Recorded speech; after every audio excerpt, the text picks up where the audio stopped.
You're listening to a Brain Stew Fresh Fright Review.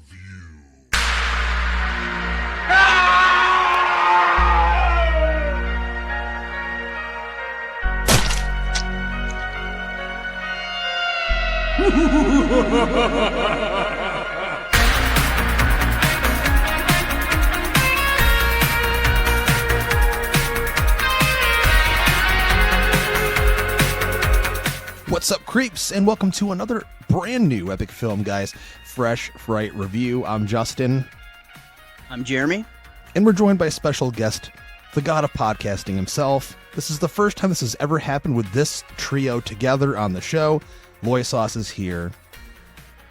What's up, dude?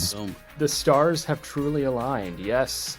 I'm very pleased to be here. I'm excited to be joined by you and Jeremy. Oh my gosh, this is a rare occurrence, but it's a special movie we're talking about. So yeah, and we all saw it together, so it stands to reason that we should all talk about it together. Absolutely. And ladies and gentlemen, the movie we're going to be reviewing on the show today in a full spoiler review, that is Predator Badlands, the newest Predator movie from Dan Trachtenberg, who came out a few years ago swinging pretty fucking hard with Prey. And then recently he did Killer of Killers, which was the animated Predator film, which a lot of people loved. Brian, you saw it. I did not get a chance to see it, but a lot of people love that as well. Do you like that one too, You haven't Jeremy? seen that yet? No, dude. When it's animated stuff... What kind of Predator fan are you? Dude, I didn't watch the Terminator anime thing either. When it comes to animation stuff, it takes a lot to get me interested, even if it looks amazing. I'm sorry. That's just my thing. Whatever, fans, go ahead, spread the hate against me. I don't really care. But this was something I was very excited for, though. In terms of the fan reaction when they found out that it was PG-13, among many other things, it's kind of been fighting an uphill battle. But I think, as we'll talk about and dissect in this review, that I think Dan Trachtenberg is the 100% right person to be helming this franchise, and this movie, along with Prey, goes to confirm that information. But you guys remember, like, just taking a step back a few months or whatever, when they showed Deck for the first time, our new Yautja Predator, who is much smaller, thinner, not as muscular, not as imposing, and those photos really pissed a lot of fans off. Yeah, oh man, I remember seeing it for the first time, and it was one of those things where I'm like, I mean, the design in Prey was also like much different for the feral predator, but seeing the design for Deck, I'm like, dude, it's almost there. Like, there's a lot of qualities to it that are reminiscent of the original design, but like the hair and a lot of the he's sporting like a man bun are... thing. He's got like a ponytail kind of thing going on.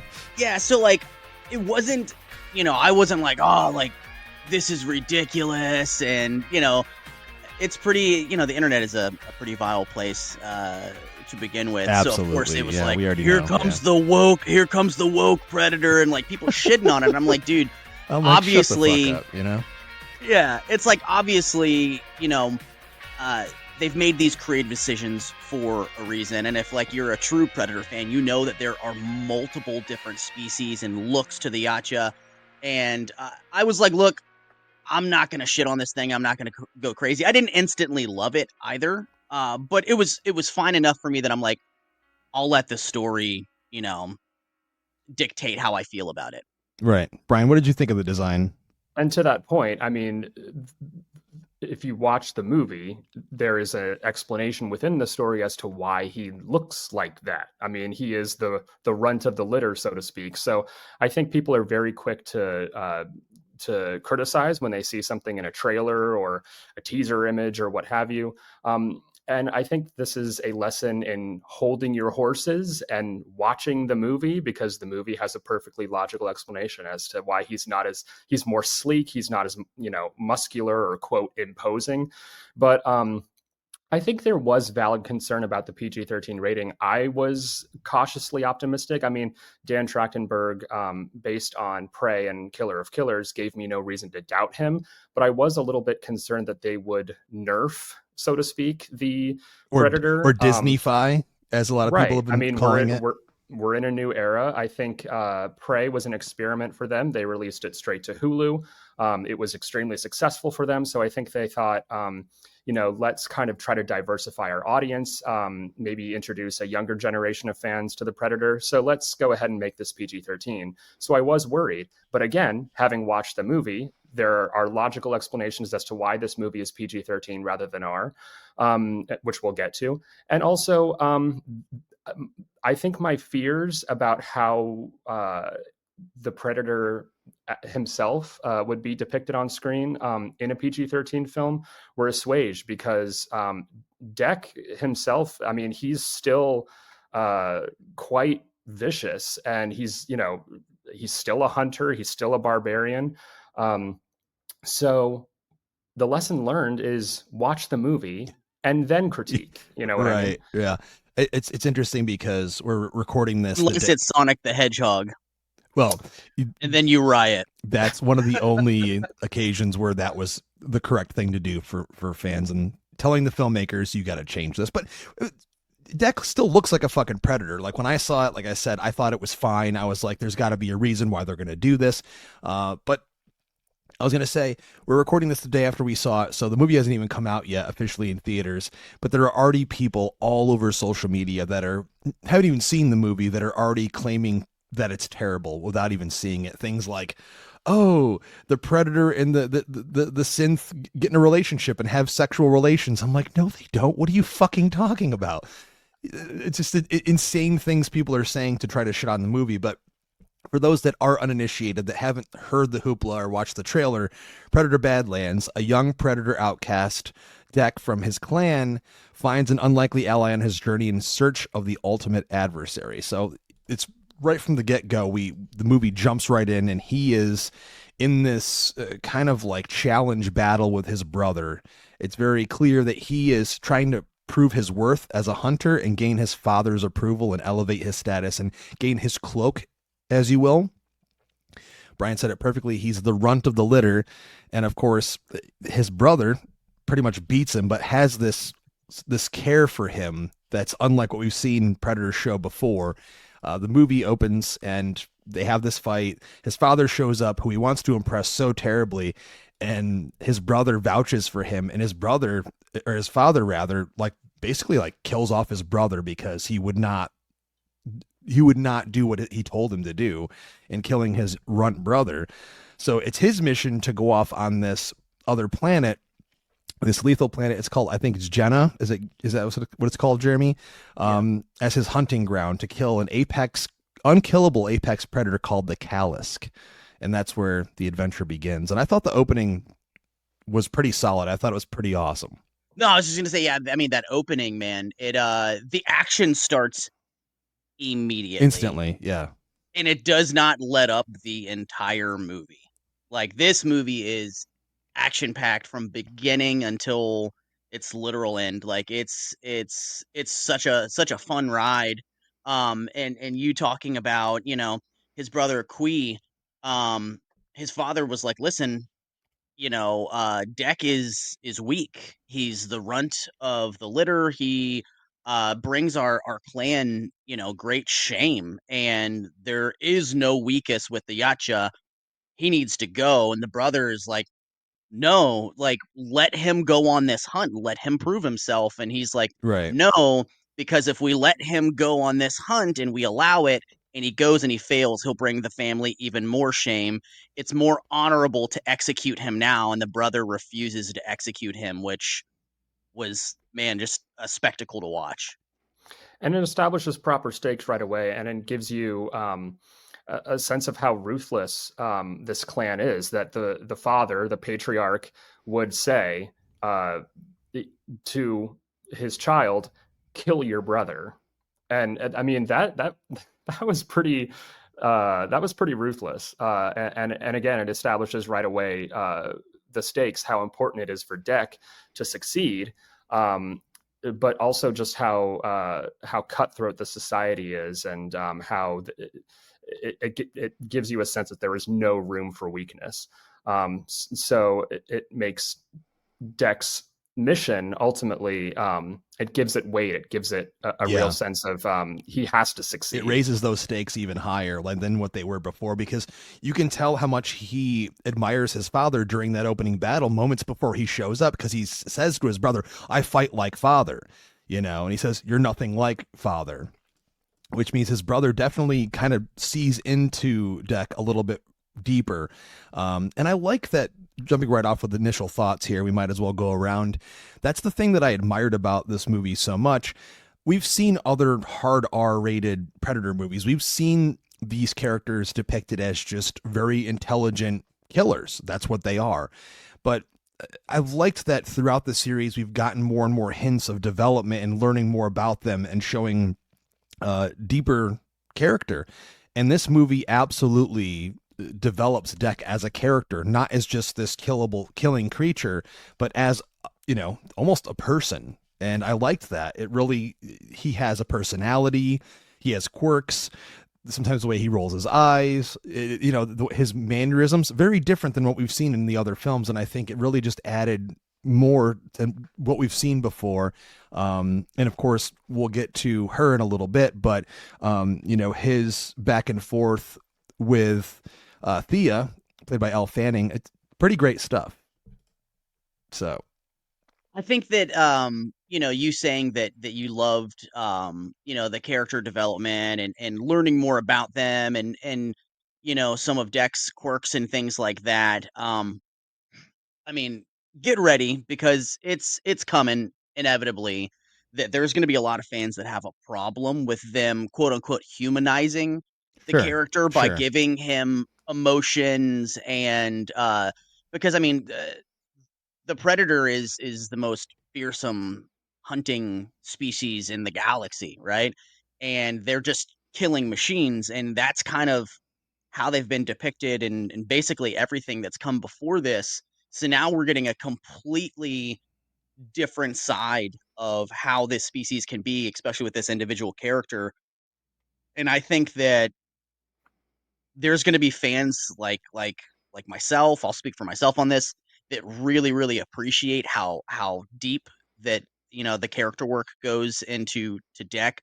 But I think that there's going to be people that are just they're gonna shit on it. They're gonna say, "Oh, they humanized this killing machine and they wokeified it or they Disneyed it and like different things like that." But to me, it was a breath of fresh air getting to see a different side of the species, and really, especially, it's a completely different perspective than we've ever seen in any Absolutely. Predator movie ever, because this entire movie follows the Predator like he's our hero essentially, and he's always been the villain, right? He's always been like, this alien shows up and it's hunting and you're nothing but prey. You're nothing but a deer and he's the hunter.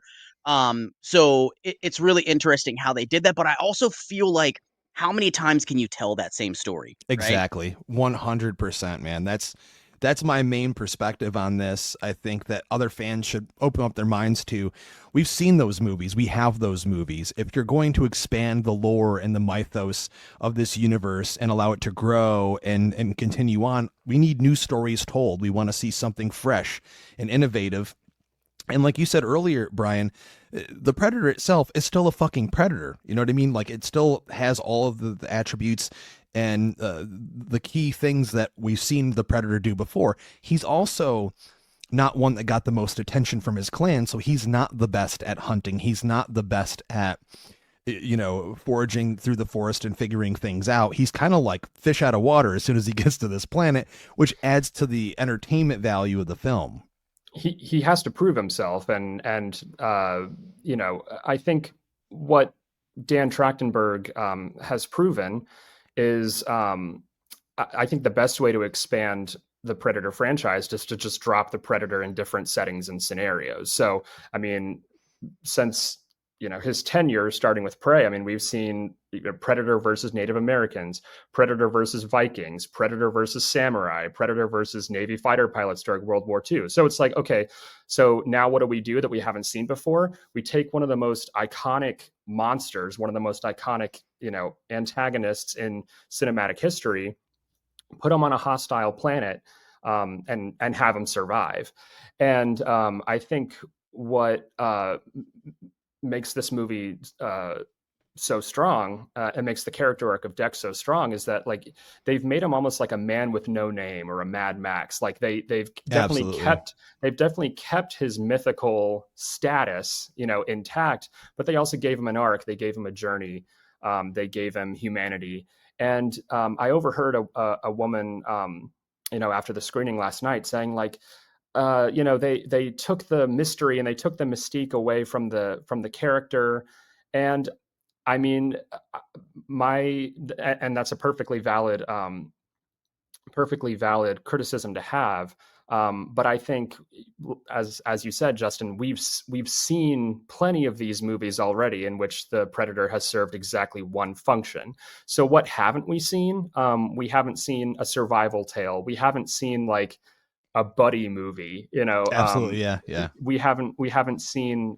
I mean, Robert Rodriguez's Predators, that took place on the Predator's home planet, but this is almost like, more of an adventure film, kind of more of a Star Wars than we've seen from this franchise before. So I really think Trachtenberg is like on the right track when it comes to like what to do with this franchise. And, I'm sure we'll get to it, but there's plenty of exciting directions that it could still go.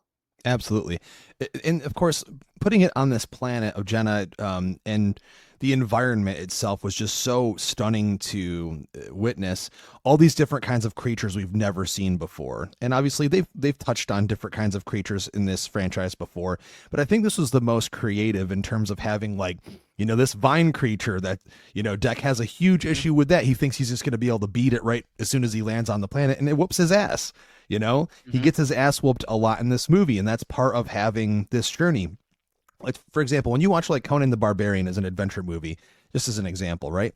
Conan does whoop ass, but he still gets his ass kicked a little bit. He's got to go through some shit that he learns from that, and he grows stronger from it. And I think him being on this planet with all these different weird things, like what was the blade grass or whatever it was called? Yeah, like, dude, I love that grass. so razor much. grass. He's trying to he's just going to jump in this thing to go attack this giant buffalo monster or whatever. And like, he couldn't because he'd get sliced. Bison. That's what it was. Bone bison. And he'd get sliced and diced. But the other part of this movie that I really loved the most, and we talked about it a little earlier, just to flesh it out, is Elle Fanning as Thea, who is, well, Jeremy, you're the alien guy on the show, so you might as well fill him in. So immediately when they released the trailer for Badlands, boom, there it is. Weyland-Yutani vehicles and Weyland-Yutani synthetics, which, of course, I'll use your lingo, Justin, for those uninitiated. Weyland-Yutani is the company from 1979's Alien that sends them off to LV-426 to find, what the distress beacon is. And Weyland-Yutani has been a fixture in everything Alien ever since that first film. Even the Alien vs. Predator movies, Weyland-Yutani it's very Weyland-Yutani heavy.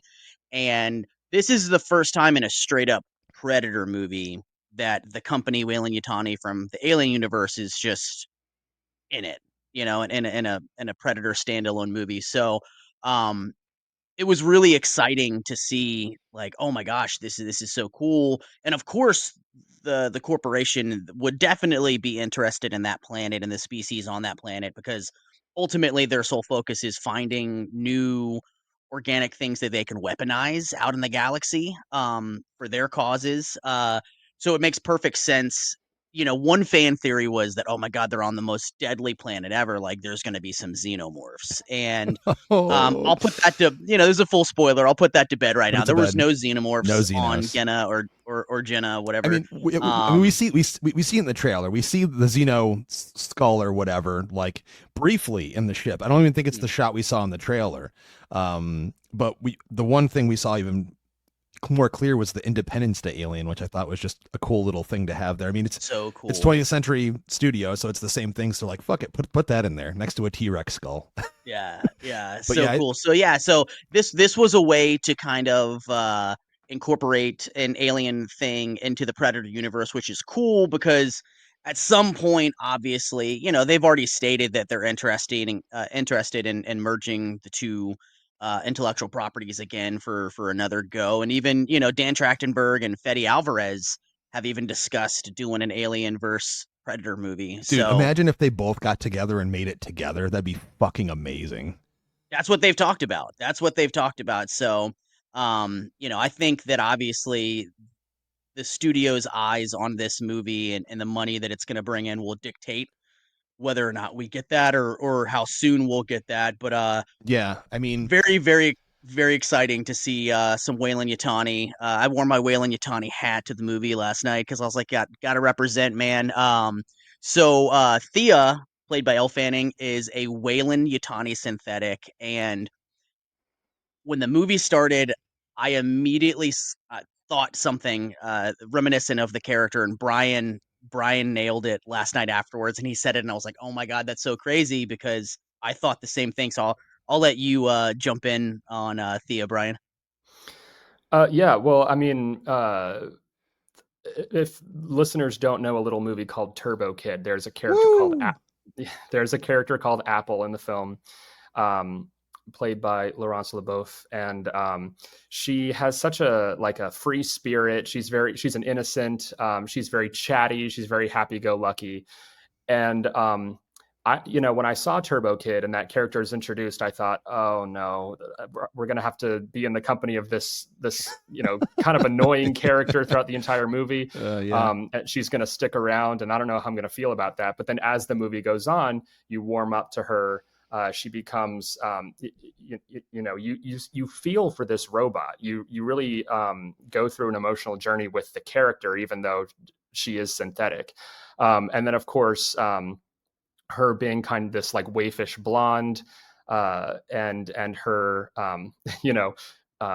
malfunctioning or falling apart. It reminded me a lot of Turbo Kid, and I think we're all fans of the movie. Justin and I actually met at a screening For the of first Turbo time. Kid.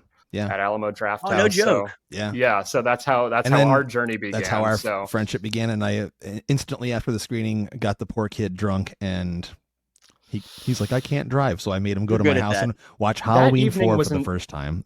That's right. That's when I saw Halloween 4 for the first time as well. I mean, it's one of those things where it's like if you connect and you meet a fellow movie fan and you just start talking about movies, you don't think about how much alcohol you're drinking throughout the evening. No. You're engaged, and you're like, you're excited because like here's someone who loves the same shit that I do. And then when you have people at the bar saying, hey, we're not going to finish our drinks, do you want our drinks? Sure, why not? And then the evening devolves from there. But it's one I'll never forget because it brought us together. Absolutely. But point being, you have a character who at first you're not really sure about, and then due to strong writing and due to character arcs and due to all of that, strong performance, you grow endeared to her character. It's the same thing, I'm sure we'll talk about another character who was introduced, a CGI creation where you go, oh no, cute animal sidekick. And then as the film goes on, you go, okay, I think I like this cute animal sidekick. So, Elle Fanning does a terrific job. Dual role as well. Yeah, she plays Tessa. Not only playing the secondary protagonist, but also the antagonist as well. And two very completely different kinds of characters, like even though they both have the blonde hairdo, they look distinctly different. They act distinctly different. They have different movements and personalities.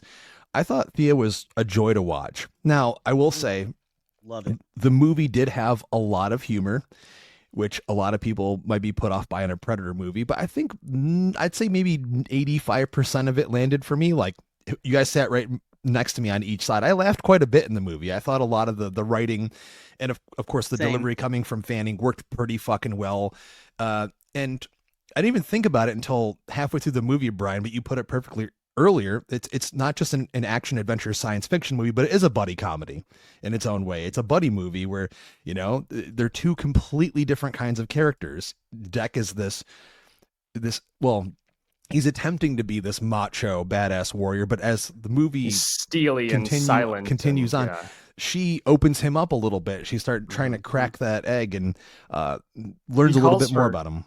He calls her a tool starting out, and he's just throwing her around. He has no regard.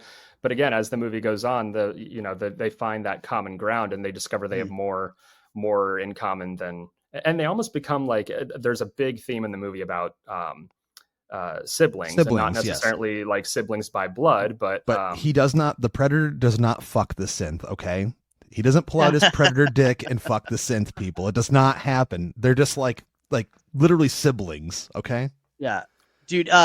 So if you remember, the battle between Deck and Kwai, in the beginning of the film, Kwai is telling Deck, they're in a cave. He's like, use the cave, use your surroundings, because the Predator, ultimately, it's get the mission accomplished no matter what, right? Use everything around you to succeed. As long as you succeed, that's all that matters. And Predators are solo hunters for the most part. They are part of clans, but typically when they go out on hunts, it's like solo hunts for the most part. And so initially when she was like, I can help you, he's like, no, I hunt alone. We don't want anything to do with it. And she was like, well, I can be useful to you because I know where the Calisk is. Yeah. And then yeah. he starts like really thinking about it. He's like, oh, useful, because he realizes that she's not like real. Yeah. Like she's just, synthetic. Yeah. So he's like, oh, I could use this robot creation as like a tool. So that's the only reason that he agrees to it, is because he's like, all right, it's not like another hunter helping me. Basically, it would be the same as like using a bow and arrow to him. Like, okay, she can be of service and of use to me, which I thought was really brilliant. Yeah, she also saves his ass, though. She saves him from getting squashed like pretty quickly into the movie. So I thought that immediately connected the two characters together, and it's fun to see them on this journey. He's like carrying her around on his back. She has no legs because this Calisk, this giant unkillable creature that he's after, she knows where it is, so she kind of lures him in on that, like, because she's secretly trying to find Tessa, who she looks at as almost like her sister figure, because they were created together. They're both similarly, like, I guess she said, sensitive models that were built. There's those two, and then we have a lot of these other synths that are played by the same fucking actor, which was a little bit creepy. But they're literally just like grunts. They're just out there with like guns, and they don't really seem to serve any other purpose other than being ordered around. They don't seem particularly that intelligent. No. I mean, No. It would make sense that a huge corporation like that would send like the lower, dumber, cheaper model to go do grunt work. You wouldn't send your best models out there and get them destroyed. So that does make sense. But so she's secretly also utilizing Deck as a tool to try to get back to her legs so she can get back to Tessa. And on this journey, obviously, they eventually end up where the Calisk is, its nest or whatever, and he attempts to destroy it, and it's a pretty amazing fight sequence. And he slowly realizes this thing can grow itself back. He cuts the fucking thing's head off, and it's amazing. It's the iconic Predator roar. He's got his sword in the air, and then the thing's head just grows back on. And he quickly realizes, like, I guess I can't kill this thing. And that's where they also realize that he realizes, rather, that she also used him as a tool to get back to her legs. And that's when the Weyland-Yutani group shows up and basically grabs them both up. Mm-hmm. Yeah. And to your point, Yeah. I mean, there is a dynamic between Thea and Tessa, where Thea considers Tessa like a sister figure, and because she says, like, I hadn't really considered the fact that we are basically identical twins. Yeah. And then, but then she learns once that Tessa is more loyal to the company than she is to her. She kind of has this kind of rethinking of what sister really means. So again, that theme of kind of family and family by blood versus, family by choice. And it's all really strong stuff. This movie didn't, I mean, you could have made a very base level Predator movie that kind of, because the movie kind of functions like a video game at times. It's like, these are levels and these are different enemies you come across, and Sure. And all of that. So you could, I mean, but I think they went the extra mile, or I think they went, well, maybe not the extra mile. I feel like this is pretty standard character stuff, but it's stuff that a lot of movies just seem to kind of gloss over and forget about. Not even really bother with. And so I think that, I think the most important ingredients, at least for me, But I would argue, kind of objectively with your movie, you start with a theme and you start with characters, and everything else should be secondary to that. And I think that's where this movie kind of supersedes a lot of other kind of more frivolous or throwaway kind of fluff blockbusters. Sure, absolutely. I mean, I connected with both characters, Thea and Deck, and those familial elements are extremely strong, and the connection they have at that moment when she realizes, like, oh, Tessa's going to just toss me out, and Deck is on this table. They're just going to basically use him for experimentation, it looks like. And so she decides right there and then, like, fuck that, I'm going to help him get out of here. And it's a really funny scene where she's speaking in the Yautja language, and he actually was able to escape the Weyland-Yutani ship. And that's something I had a little bit of little problem with, a little inconsistency where Thea happens to have a universal translator, which is very convenient for her. And she says something about the fact that she and Tessa are like, they're special and that they have that universal translator. And then later on, it seems like Tessa doesn't understand Deck and needs translation. I mean, that was a little inconsistent for me. There's like, a couple things like that where the logic as to like what his sword can do and what a sword can cut through, what it's resistant to. There's that part where he slices through the bison like it's butter, but then there's other parts where it like catches on a tree trunk or whatever, and it's like, okay, well, what exactly can the sword do or not do? Sure. But I mean, that's nitpicky stuff. But it does like little things like that do kind of bother you when they build up. I don't disagree. Tessa, she's playing a much like more sinister, like darker corporate character, right? But they gave her quite a bit of layers as well, because that wasn't initially the case when Tessa and Thea faced the Kalisk. Tessa did go back for Thea, and it got her really, really super, super damaged, and it equaled her failing, quote unquote, failing the mission. And so basically when she was brought back to life because her core operating system still worked, she was straight up told from Weyland-Yutani, like, you failed already once. This is your objective. If you do not complete and comply with this objective, then you're going to be decommissioned and then you're going to be nothing. So it changes her, because I think initially she did have a stronger kinship and bond with Thea and like a sisterly kind of bond. But then when it was posed to her in that way of like, this is your objective, if you don't do it, you're going to be nothing because we're going to decommission you, it changes how she perceived Thea, and it changes her mission ultimately. So I like that they added that little bit of nuance, that it wasn't just like, oh, I'm a robot and pure evil robot. We both have a pure evil robot. And I do also love that they explained why they made them more sensitive and human-like in their capabilities, was to in order to understand the creatures better. Absolutely. On Genna. So I really liked that it wasn't just like, oh, here's a good robot, here's a bad robot. It's like, no, actually they both were good, and then shit went south, and this one was kind of put in her place by the company and was like, okay, I'm going to comply. Well, it's always been the corporation kind of puppeteering everything that's been the ultimate. I mean, like in the original Alien, yes, the alien is, quote, the monster, the antagonist, but we learned that the Weyland-Yutani corporation has, ulterior motives, and they have kind of shady, shadowy motivations.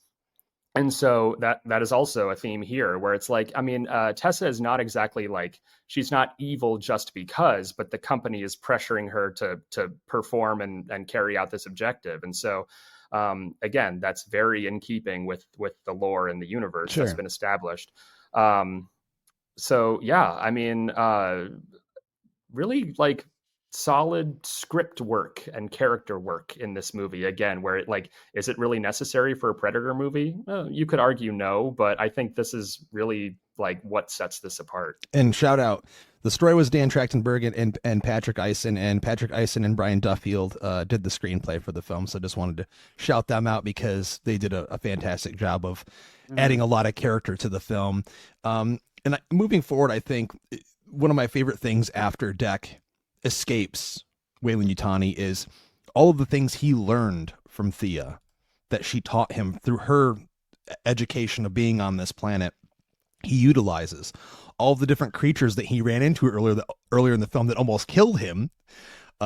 He grabs different pieces of them and nurtures them in a certain way to weaponize them, because he loses all of his weapons because Tessa steals basically everything out of his ship. Can I just say how awesome it was that he uses he like fashions things that he's come across to be like his predator armor, like the skull of the bison he wears as the mask, the arm cannon that the predator usually has. He uses that little eel thing that can shoot projectiles. Snake. I mean, stuff like that. Like, I mean, you get the sense that Trachtenberg adores the predator with every fiber of his being.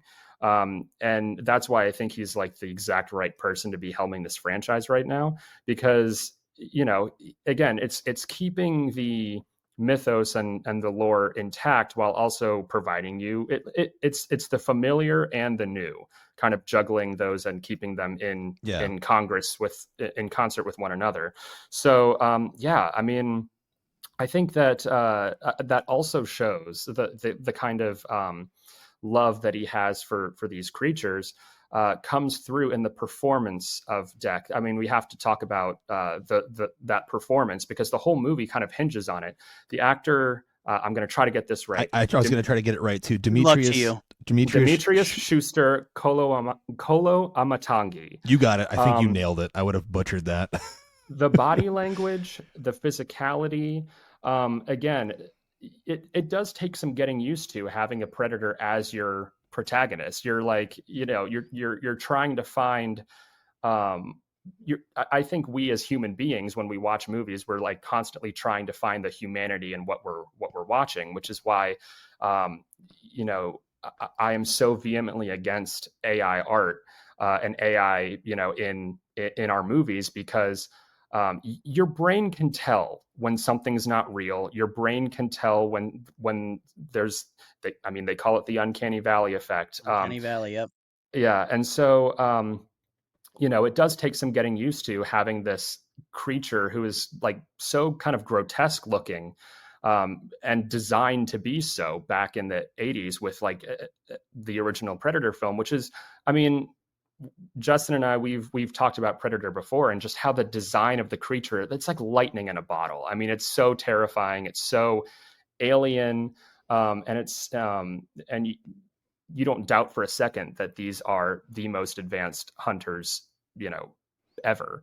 And so to make one your protagonist, that's a big swing, but it comes through in the performance of Demetrius Schuster Kolo Amatangi. Once again, it's a mouthful, but like, man, I really enjoyed his performance, and I hope we see more from him because, again, it's a tall order to give depth and to give humanity to such a fearsome creature. Yeah, I totally agree. His performance was very amazing. One thing that I think we should bring up before we get to the climax of the movie and wrap up everything is Bud. There is this kind of a trend in Hollywood as of late. I think ever since Star Wars The Force Awakens with BB-8, they're like, every movie needs like a cute little thing so we can sell toys. Well, it's before that, it's the Ewoks. Well, fuck the Ewoks. Fuck them Ewoks. No, but you know what I mean? Like, man. Them trying to put a cuddly creature into the movie. It is true that it started with the Ewoks, but you didn't see it for a while, right? So Lucas did spawn that, but it came back in Grogu. The Force Awakens. Yep. And then Grogu, and then of course we saw Dolores, the little cute dinosaur in Jurassic World Rebirth this year, and they've been doing it consistently in a lot of franchises. And in this movie we have Bud, which at first glance is just this cute little big-eyed thing that looks like my French bulldog at home. It's cute, it makes noise, but it's dangerous, and it almost messes up Deck. You know, they like go at each other at first, and then it wants to be family with him. It like connects with him, and they end up leaving it, which I knew immediately would come back. There's a moment when Deck first fights the Calisk and realizes he's not going to defeat this thing. It lowers down face to face with him, and it smells him. And then it kind of like leaves him alone. And that's when Tessa shows up and they use Deck's freezing weapons to freeze it so they can actually stop it and put it into storage. And that immediately I was like, oh, that's the mother. That's the child. That's that little bud thing that's jumping around. That's super strong. There's a reason for that. It's the Kalisk's child. And Deck realizes there's very few things. Yeah, there's very few things in this story that aren't kind of immediately predictable. Right. But I mean, either of you can answer this, but I did find it cute. I did like it. I think kids are going to like it. Jeremy, you told me yesterday that you're going to take Scarlett to go see this. And I'm pretty sure, like you said it, she's probably going to love the little creature. So some hardcore fans are probably going to be like, oh, you put a fucking cutesy little creature in a Predator movie. And I'm like, I wasn't bothered by it. It worked. I thought it worked. Yeah, I think so too. I mean, again, I was worried when it was introduced because it does kind of stand out. It is this very cutesy CGI character. It reminded me of the little monkey thing in like Lost in Space, the 90s. That's a deep movie. cut. That's a fucking deep cut right there, dude. I was like, oh no, but again, saw that in theaters. But again, it's like you do become endeared to it the more layers are kind of revealed about the character. I mean, I leaned over to Ann and I whispered sweatpants, like our dog. And then at that exact moment, Justin, you leaned over to me and said, Zeke, your dog. Yeah. So I think we can all find like, the kind of the cute puppy nature of it very endearing, especially if you have an animal in your own life. But, I always kind of bristle a little bit when I see like a, CGI, cute little cuddly creature.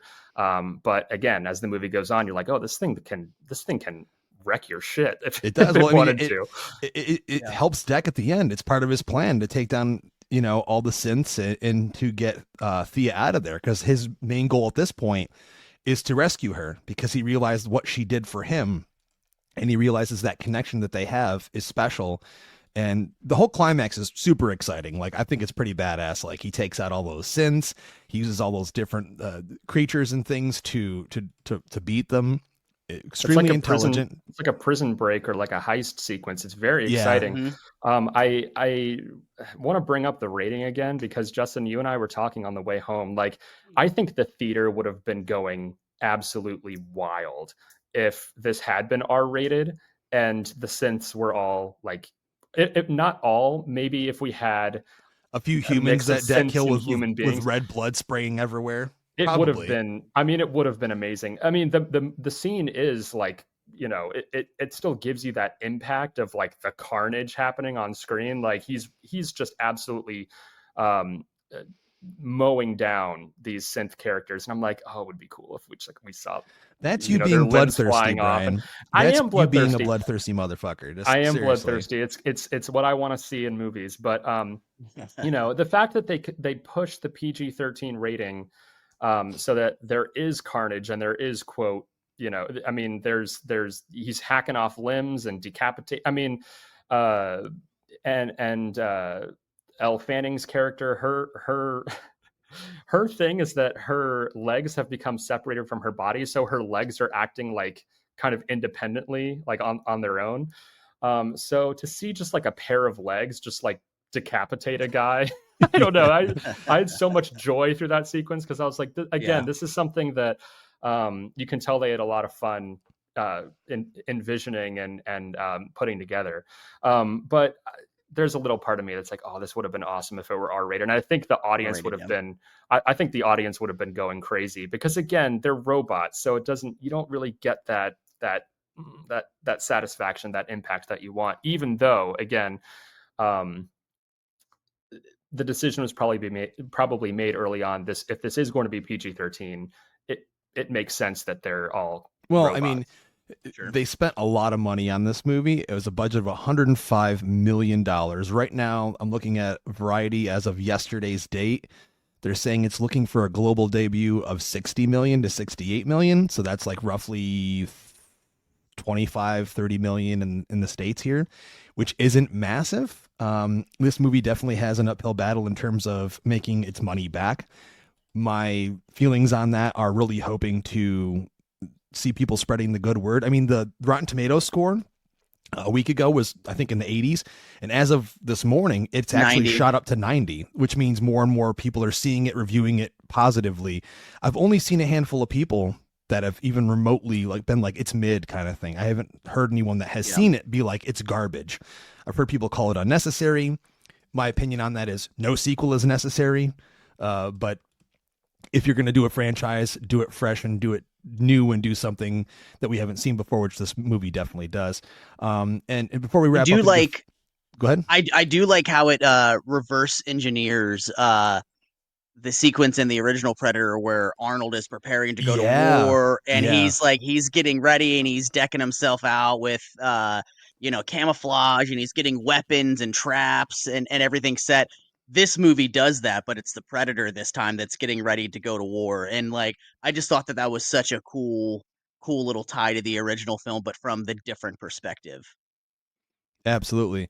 So the ending of the movie is, the Callisk child, aka Bud, Thea, and Deck end up together, and Tessa is decommissioned, if you will, and they head back to Deck's home world so he can gain his cloak, so he can show what he has brought them as, what is it, proof of his victory, or whatever you want to say. His trophy. And his father immediately confronts him and is like, nope, I'm still going to kill you. And they have this awesome fucking sword battle, which is so fucking cool. And seeing how Deck is literally matured and advanced in that short period of time, and his skills and knowing what he's doing and using his environment. And spoiler alert, he defeats his father, and it's pretty iconic. I'd say, I thought it was a pretty awesome moment. Amazing. Satisfying for sure. But also funny, because then, the title comes up on the screen and then it goes back down and it's them just standing there, and the ship's in the distance, and is it the sun is setting or whatever. And Thea says something like, do you know who that is? And he's just like, my mother. And then the movie ends. Cut to credits, which is pretty fucking funny. before we get to trash or treasure it. Yeah. This movie is so fucking funny. And I know last night, Brian, you were like, I could have done without a couple of the one-liners at a certain point, which I totally get, totally valid. If you would have told me a month ago or whenever, like, dude, there's a new Predator movie coming out and it's going to be fucking hilarious, I'm like, how does that work? How do you take this thing that has just been dark and gritty and violent and make it funny, but in a way that's not disrespectful to the franchise? And this movie did a really, really good job of balancing the humor with the action, and this movie is also very, very emotional. Like, there's a huge emotional component to this film, but let me tell you, I laughed, like guttural laugh, several times in this movie, and the humor for me was just like pretty spot on. Like, even from the like discussing the tool to like some of the back and forth banter and things like that. The humor really works really well for this movie. But again, I also I feel like there are going to be people that watch it that they're like, I hate it because they tried to make it funny or make it other than the thing that it's like. Listen, I get it. I love Predator as well. The original film, I love it as well. Doing something new in a new installment doesn't diminish the thing that made you love the series to begin with, right? That's still there. 100%. It's just one of those things, but it worked really well for me. And I was actually really pleased just overall, like how much I loved this movie. Like, it really checked the boxes for me, for sure. I couldn't agree more with that. So the one thing I wanted to mention before treasure is, you mentioned how funny things were, and there are even moments that weren't lines of dialogue where like Thea's like saying something and Deck grabs her off his back and just throws her up on this fucking cliff. She's just like in the middle of mid conversation. I just thought it was really funny. Just things like that, funny.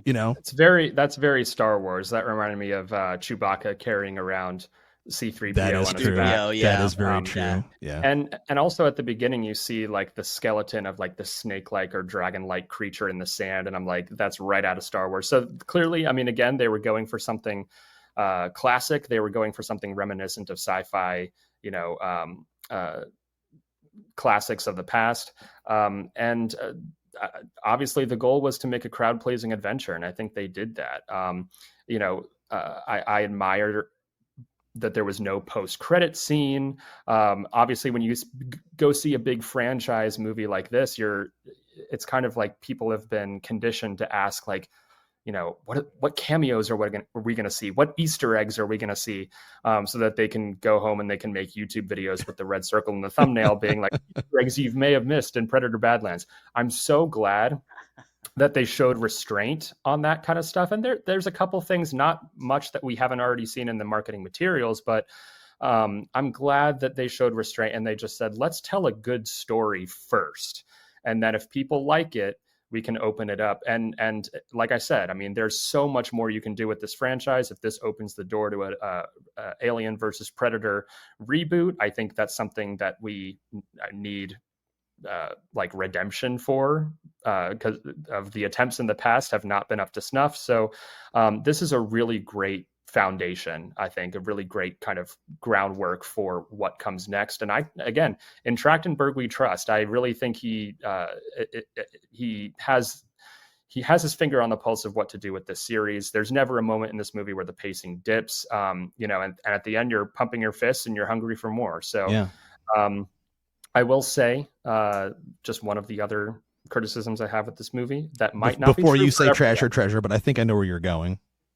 The action sequences, as plentiful as they are and as exciting as they are, can sometimes get a little muddled with the editing. A lot of it's kind of close up, and so it's difficult sometimes to see the full choreography of everything that's happening. I will say it's exacerbated by lighting that at times I thought was extremely dim.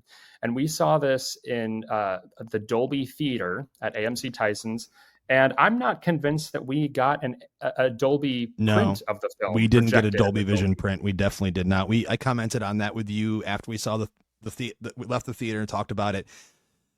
Even I heard Chris Keeney, Jeremy, say to you, this looks really dark and dim. And it was. Yeah. The blacks are supposed to be inky and completely sharp, and it didn't have that. Rich and deep, and the colors are supposed to be more vibrant. So Dolby Vision, I don't think they sent a Dolby Vision print for that. So let's be very clear about that. I don't think this was meant to be a colorful film to begin with. But I mean, even the screenshots I showed you after the movie, I'm like, it's slightly more colorful than what we saw. With Dolby Vision, it's supposed to be enhanced. Right. So I mean, I don't think it was a creative choice to make it a bright, vibrant looking movie, but I was disappointed in just how muddy it looked a lot of the time and how hard to see it was. I can't imagine watching this like on streaming on my OLED TV, because the OLED TV darkens everything to begin with. And then I just think that the best way to experience this movie, if you can see it on the big screen, and see it on the biggest, brightest screen that you can, because I was disappointed in just kind of how dim and dark the movie looked. But that cave fight specifically was like super dark. I'm like, what is going on in this one? That was the one scene that really bugged me with the lighting, for sure. Yeah. But is this for you a trash or treasure, Brian? This movie fucking rocks, okay. I think. Again, quibbles here and there. This movie did not necessarily give me any more or less than I expected going in, but it stuck the landing and provided a very satisfying experience for me. It's just a fun movie with solid characters and like I said, pacing never dips. It's entertaining and exciting all the way through. And it's great. It's weird to say this, but it is great for kids. I think it's kind of a gateway into kind of the harder edged, more brutal R-rated entries in the series. And I'm all for that. The fact that we haven't had a PG-13 Predator movie. I mean, if you count the Alien versus Predator movies, they've all been R. So the fact that we have one that's more accessible, and again, the Predator isn't mowing down human beings in this one. He's fighting creatures. You can have slime instead of red blood. You can have him face off against Weyland-Yutani synthetics, and they spurt out milk instead of instead of blood. That kind of that Brian, I'm milky pretty sure that's substance. jizz, dude. I think it's cum. I don't I think it's mean, milk. Oh my god. They're full of cum. That would make it an instant X rating, I would imagine. Don't tell anyone though. But yeah, no, I mean, the PG-13 rating ultimately did not bother me. Even if the bloodthirsty part of me wanted to see more guts and gore and all the rest of it. But no, very satisfying. It's a treasure it for me. And Jeremy. Oh man, I love this movie. Like through and through, I love this movie. It was again just a thrill ride, action packed beginning till end. It was funny when I didn't even know that that was possible for this franchise. It was emotional, which was something new for this character specifically, which I loved Deck's story and, his journey that we very much went along with him through the course of the movie. Um, I loved it so much. Like there was like honestly like with any movie that you watch, could if you think about it enough, could you think of nitpicks? Yes, absolutely. But this one, I wasn't focusing on any nitpicking at all while watching the movie. Everything just kind of worked for me, and I didn't question anything, and I just had such a good time with this movie.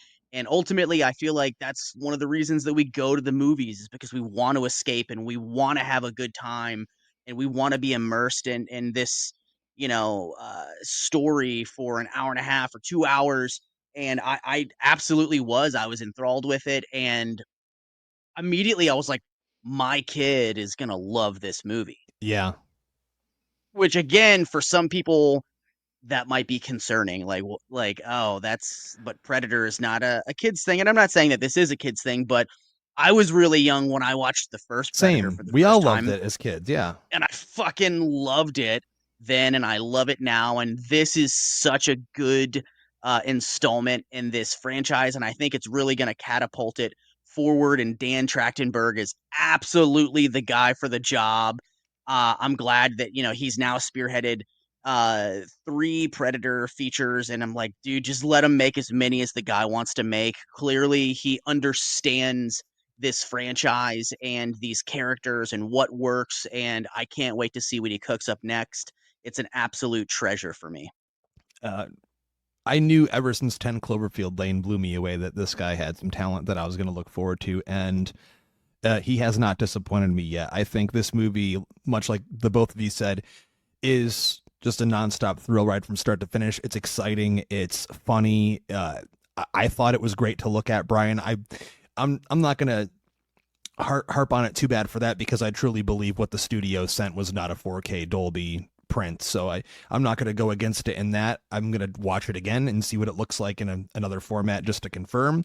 Who knows? Maybe it is darker and chalkier looking than it should look, but overall. And again, I mean, I think that just has a little bit to do with how movies are shot and filmed in general. I mean, again, little things you notice, like, oh, this was definitely shot in the volume. This was definitely against a green screen, stuff like that you notice. Yeah. But I'm not going to hold that against the movie. Every single shot in this movie has some kind of visual effects. Yeah. Like I liked the cinematography. I liked the world building, all the creatures.